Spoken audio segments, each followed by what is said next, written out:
ఓం శ్రీ గురుభ్యో నమః. శ్రీ యోగి రామానంద యతీంద్రాయ నమః. శ్రీ లాహిరి గారి జీవిత చరిత్ర 7వ అధ్యాయం మహాగురువుల గురించి ఈరోజు కొంత భాగం తెలుసుకుందాం. ప్రతిరోజు ప్రాతకాలంలో యోగిరాజులు రాణామహల్ ఘట్టానికి స్నానానికి వస్తూ ఉంటారు. వారి భక్తుడు కృష్ణారాం వారి వెంబడే వస్తూ ఉంటాడు. ఆ రోజున కూడా యోగిరాజులు స్నానమైన తర్వాత కృష్ణారాంతో పాటు సందులోకి మళ్ళుతున్నారు. అకస్మాత్తుగా వారు కృష్ణారాం బట్ట చింపు అన్నారు. గురుమహారాజులు ఏం చెప్పారో కృష్ణారాంకి సరిగా అర్థం కాలేదు. కొద్ది దూరం వెళ్ళేసరికి దగ్గరలో ఉన్న ఇంటి మిద్దె మీద నుంచి ఒక ఇటుక ముక్క వచ్చి యోగిరాజుల కాళ్ళు మీద పడింది. ఒక వేలు తెగిపోయింది. నెత్తురు కారిపోతూ ఉంది. వెంటనే వారు తమ బట్టలోంచి ఒక ముక్క చింపి వేలికి కట్టుకట్టారు. గుడ్డ కట్టడానికి కృష్ణారాం సాయపడ్డాడు. తర్వాత కృష్ణారాం చేతులు జోడించి, మహారాజ్, ఇటుక వచ్చి కాలు మీద పడుతుందని మీకు ముందే తెలిసినప్పుడు పక్కకెందుకు తప్పుకోలేదండి? మీరు తప్పుకుంటే దెబ్బ తగిలేదే కాదు కదా అన్నాడు. దానికి యోగిరాజులు చిరునవ్వు నవ్వుతూ ఇలా అన్నారు. అలా జరగదు కృష్ణారాం. పక్కకి తప్పుకొని ఉంటే ఆ ఫలితం ఎప్పుడో ఒకప్పుడు వడ్డీతో సహా అనుభవించవలసి వస్తుంది. ప్రాప్యమైన దాన్ని స్వీకరించక తప్పదు. కానీ ఈ రుణము ఎంత తొందరగా తీరిపోతే అంత మంచిది అన్నాడు. కృష్ణారాం కొడుకులిద్దరూ ఒక కూతురు రాత్రిపూట అన్నం తిని నిద్రపోతూ ఉన్నారు. అప్పుడు అతని భార్య సవినయంగా ఇలా అంది. చిన్నవాడికి వడుగు చేయవలసిన ఈడు దాటిపోయింది. దానికి మీరు ప్రయత్నమేమీ చేయకపోతిరి. ఎంత తొందరగా వీలైతే అంత తొందరగా అబ్బాయి ఉపనయనానికి ఏర్పాట్లు చూడండి అని చెప్పింది. కృష్ణారాము బీద బ్రాహ్మడు. ఇల్లు గడవడమే అంతంత మాత్రంగా ఉంది. ఇక అబ్బాయి ఒడుక్కి డబ్బు ఎక్కడి నుంచి వస్తుంది? ఆయన గురు మహారాజుల అనన్య భక్తుడు, సేవకుడును. కృష్ణారాంకి ఈ విషయాల గురించి చింత లేదు. భార్యను ఓదారుస్తూ ఇలా చెప్పాడు. గురు మహారాజుల దయ కలిగినప్పుడు ఒడుక్కి సరైన ఏర్పాటు జరుగుతుంది. నా దగ్గరైతే డబ్బు లేదు. అనవసరంగా చింతించి ఏం చేయాలి? ఇది ఎవరి చింతో వారే చూసుకుంటారు అన్నాడు. మర్నాడు పొద్దున్నే లేచి కృష్ణారాం గంగా స్నానం కోసం గురువుగారిని వెంట పెట్టుకొని వెళ్ళడానికని యోగిరాజుల ఇంటికి వెళ్ళాడు. యోగిరాజులు ఆసనం మీద కూర్చుని ఉన్నారు.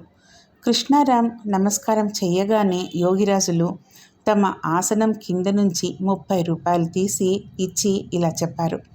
ఈ రూపాయలతో శాస్త్రానుసారంగా మీ అబ్బాయికి ఉపనయన సంస్కారం చెయ్యి. ఆడంబరం వల్ల ప్రయోజనం ఏమీ ఉండదు అని చెప్పాడు. కృష్ణారాం సిగ్గుపడుతూ ఇలా అన్నాడు. గురు మహారాజ్, మీరు నా మీద ఎప్పుడు దయ చూపిస్తూనే ఉన్నారు. నేను మాత్రం మీ సేవ కూడా సరిగ్గా చేయలేకపోతున్నాను. మీరు నాకు డబ్బు ఎందుకు ఇస్తారు అని. అప్పుడు యోగిరాజులు, చూడు కృష్ణారాం, ఇచ్చే యజమాని ఒక్కడే. ఆయన ఏదో ఒక చేతి మీద ఇస్తాడు. ఇప్పుడు ఆయన నా చేతి మీదుగా ఇస్తుంటే ఎందుకు తీసుకోవు అని. కృష్ణారాం గౌరవ భావంతో ఆ రూపాయలు తీసుకున్నాడు.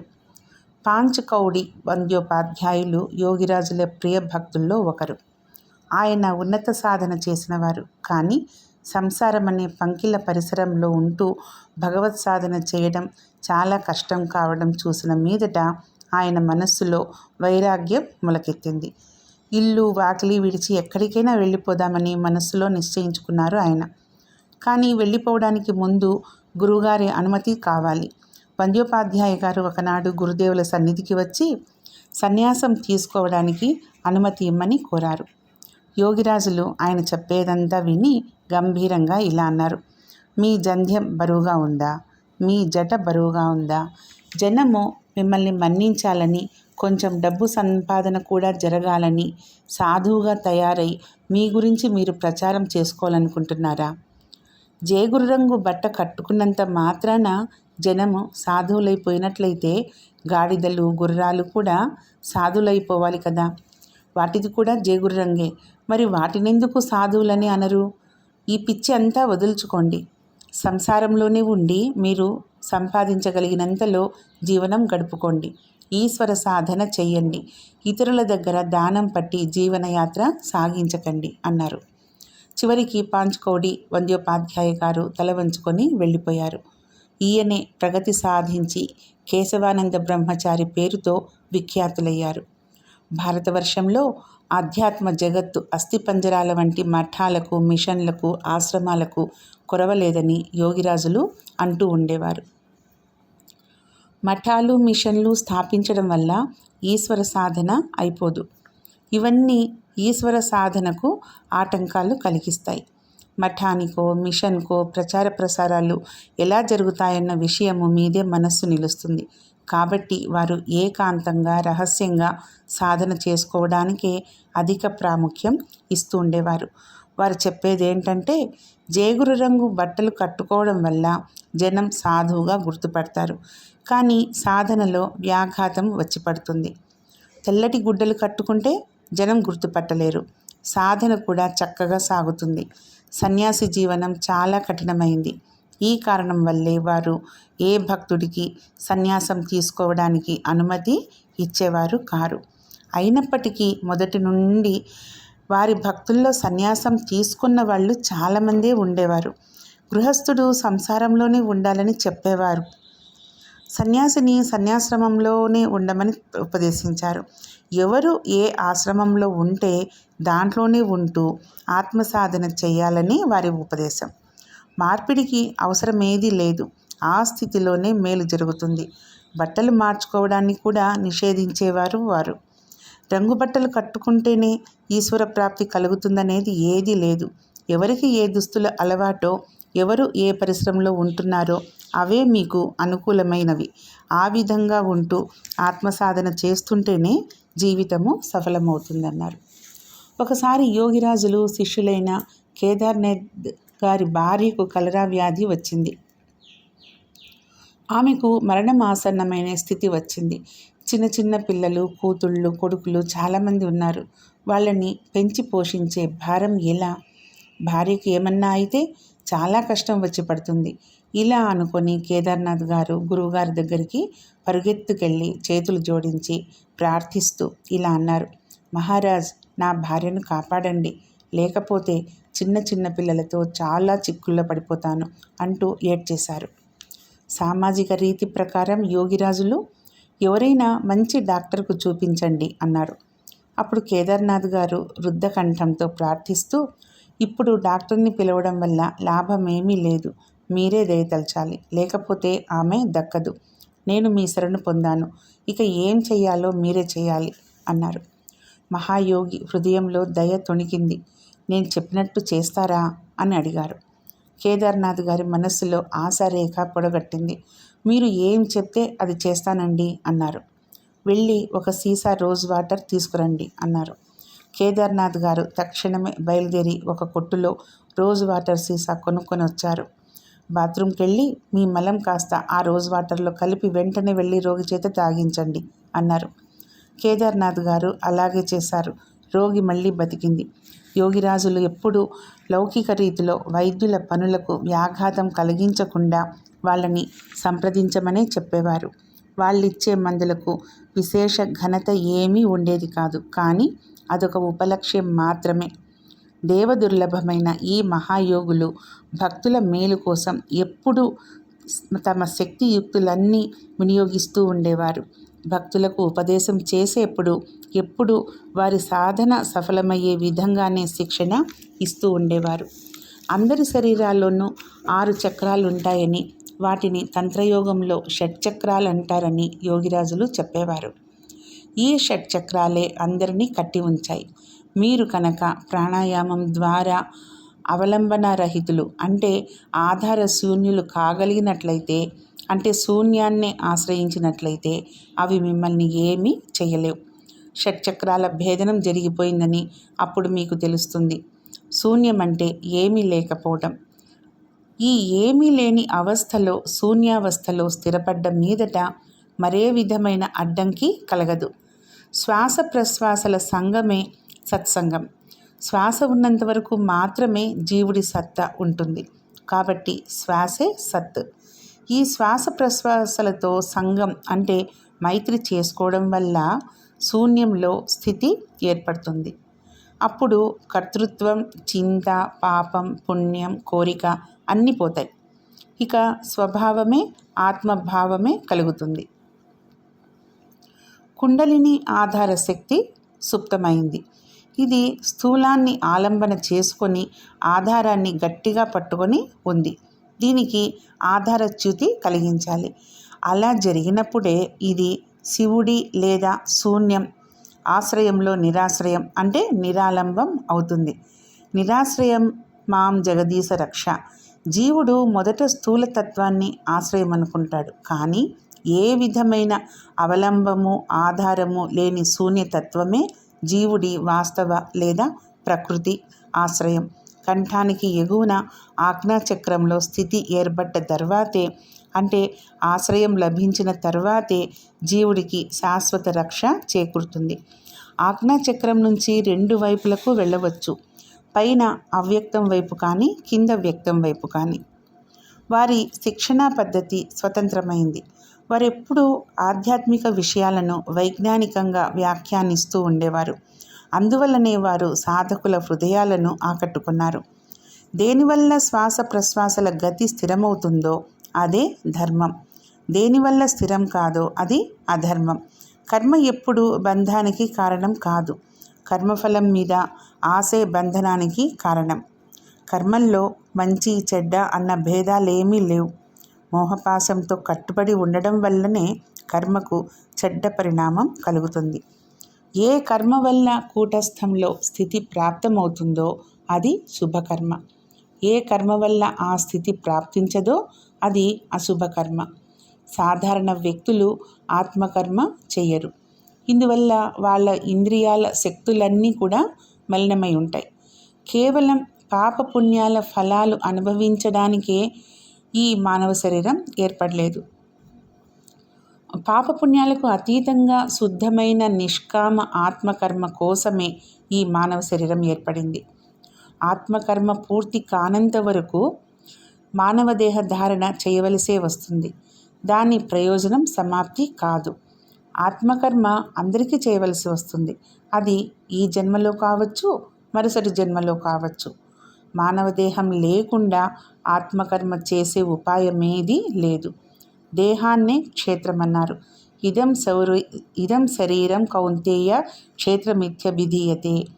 అంటే ఓ కౌంతేయ, జ్ఞానం మొలకెత్తే నేలగా ఈ శరీరాన్ని క్షేత్రం అంటారు.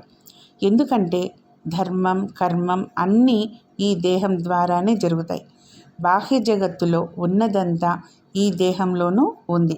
అందుకే దీన్ని క్షుద్ర బ్రహ్మాండం అంటారు, అంటే చిన్న బ్రహ్మాండం అంటారు అని. మనఃప్రాణాలతో ఈ దేహాన్ని రాపాటించడం వల్ల అమృత ఫలం సిద్ధిస్తుంది.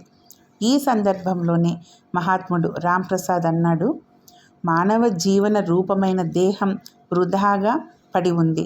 దాన్ని రాపాటించినట్లయితే, అంటే సాగు చేసినట్లయితే బంగారు పంట పండుతుంది. ఈ దేహంలో పూర్ణత్వం ప్రాప్తించిన మీదట జీవుడు శివుడుగా పరిణమిస్తాడు. ఈ పూర్ణత్వ సాధనకు చేసే కర్మే వాస్తవమైన కర్మ. దాన్ని కర్మయోగము అంటారు. యోగి ఆత్మకర్మలో ప్రవృత్తుడైన మీదట ఆ కర్మ ప్రభావం వల్ల అతని సంఘాతాలన్నీ కూడా క్రమక్రమంగా దూరమైపోతాయి. ఆత్మకర్మలో దారికి అడ్డంకి ఎన్నడూ కలగదు. పైగా ఆత్మకర్మ ద్వారా ఒకసారి దేహాతీత స్థితి కలిగిన తరువాత జనన మరణాలు కూడా కాలాతీతాలైపోతాయి. ఈ దేహమే ఒక విల్లు, శ్వాసే అమ్ము. ఈ విల్లమ్ములను నడిపించేవాడే ఆత్మారాముడు. ఆ రాముడు నాశనం లేనివాడు. అతడు 10 ఇంద్రియాలు గల దేహ రూపరథంలో ఉండేవాడు. కాబట్టి అతన్ని దాశరథి అంటారు. అందుకే యోగిరాజులు ఇలా రాశారు. ఏమని? ఖేచరీ ముద్ర సిద్ధించిన తర్వాత బ్రహ్మదర్శనానికి ద్వారం తెరుచుకుంటుంది. బాలం ఖీర అంటే మెత్తని కీరదోసకాయ. సున్నితంగా మెత్తగా ఉండే కీరదోసకాయలో ఖాళీ ఉన్నట్లే గొంతులో కూడా ఖాళీ ఉంటుంది. అందువల్ల ఖేచరికి సరైన దారి దొరికిందని యోగిరాజులు అంటున్నారు. ఈ విధంగా ఖేచరీ ముద్ర సిద్ధించడం వల్ల గొంతులో చల్లదనం అనుభవంలోకి వస్తుంది. యోగికి కర్మే ప్రధానం. దాని విషయమై శ్రీకృష్ణ భగవానుడు కూడా గీతలో ఇలా చెప్పాడు. సాంఖ్యవాదులు జ్ఞానయోగం ద్వారాను, యోగులు కర్మయోగం ద్వారాను సిద్ధి పొందుతున్నారని అర్థం. నేను ఎవరిని అన్న విషయాన్ని గురించి దేనివల్ల తెలుస్తుందో అదే సాంఖ్యం. నేను అనేది శబ్దంలో లేదు. ఈ దేహం కూడా నేను కాదు, కానీ ఈ దేహం లోపల చిత్స్వరూపుడిగా చేతనారూపుడిగా ఉన్నవాడే నేను అన్నవాడు. దేహం ఉండడం వల్ల అంటే దేహం ద్వారా అజపారూపమైన అంటే శ్వాస ప్రశ్వాస రూపమైన కర్మ తెలుస్తోంది. ఈ కర్మ ద్వారా కర్మాతీత అవస్థ ఏర్పడ్డ మీదట నేను ఎవరిని అన్నదాన్ని గురించి తెలుస్తుంది. ఇదే సాంఖ్యం. పైన చెప్పిన కర్మాతీత అవస్థలో అజపారూపమైన సాంఖ్య స్థితి కలుగుతుంది. సంఖ్య లేదా సాంఖ్యం కాలంతో మొదలవుతుంది. దానికి అవధి అంటే పరిమితి లేదు. కాలం అనంతం, దానికి సంఖ్య ఏదీ లేదు. కానీ అదే సంఖ్య ఘటంలో అంటే దేహంలో ఉండి అజపారూపంలో సంఖ్యలోకి పరిణమిస్తుంది. ఈ సంఖ్య దేహం లోపల రాత్రింబగళ్ళు అంటే 24 గంటల్లో 21,600 సార్లు జరుగుతుంది. ఈ అజపారూపమైన అంటే శ్వాస ప్రశ్వాస సంఖ్యకు సంబంధించిన అవస్థే జీవుడి వర్తమానతా స్థితి. కానీ జీవుడు ఈ సంఖ్యను లెక్క చేయడు. అతడు కేవలం ఈ స్థితికి ముగ్ధుడయ్యి మాయలో తగులుకొని ఉంటాడు. ఆ అజపారూపమైన సాంఖ్యం మీద గురి పెట్టినప్పుడు దానికి అతీతమైన అవస్థ ప్రాప్తించిన మీదట ఇప్పటి నేను అన్నదాన్ని గురించి తెలుస్తుంది. అందువల్ల దీన్ని సాంఖ్య దర్శనం అన్నారు.